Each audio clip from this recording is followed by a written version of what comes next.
ज्या व्यक्तीने तुम्हाला चीट केलं आहे, त्या व्यक्तीचं नाव मनात घ्या आणि आपण बघूया की ती व्यक्ती तुमच्याबद्दल काय विचार करते आता. ओके.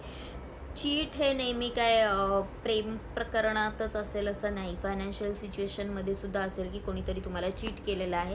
त्या व्यक्तीचं नाव घ्या आणि व्यक्तीचं नाव घ्या नुसतं म्हटल्यावर बरंच कार्ड जे उलटं आलं ते हे आलं आहे, चिटिंगचं कार्ड आलेलं आहे. जो माणूस तुम्हाला लिटरली चीट करतो आहे आणि आय थिंक सो तुम्हाला ते कळत होतं की हा माणूस तुम्हाला इग्नोर करतो आहे, चीट करतो आहे, पण तरीही तुम्ही बहुतेक दुर्लक्ष करत राहिलात.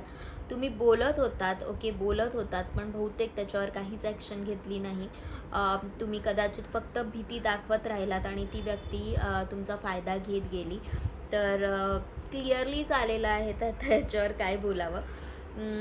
आता अजून बघूया की ह्या व्यक्तीला मग काय त्याच्या कर्माची शिक्षा मिळणार आहे का नाही मिळणार आहे. ओके, तर युनिवर्सला, त्या ब्रह्मांडाला थँक्यू बोला. तो चीट करणारा व्यक्ती एवढा शातीर किंवा एवढा स्मार्ट होता की काही आपलं बोलायच्या पहिलेच पटाक्कन हे कार्ड आलेलं.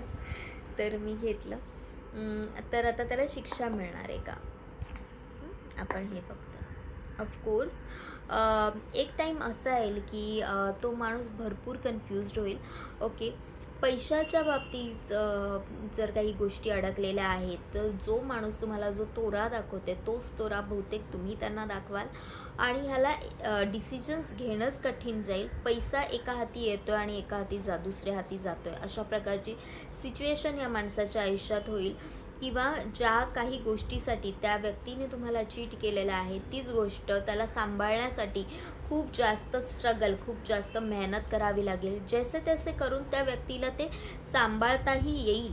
ओके, सांभाळू शकेल, पण तरीही ती एक मानसिक शांती मला कुठेही दिसत नाही आहे. स्वतःलाच कुठेतरी बांधून घेतल्यासारखं एक फील येतं आहे की स्वतःलाच कुठेतरी त्याला एक रिस्ट्रिक्टेड मोडमध्ये हा जाईल व्यक्ती की कोणाला सांगूही शकत नाही आणि काही करूही शकत नाही, अशा प्रकारचं मला दिसतंय.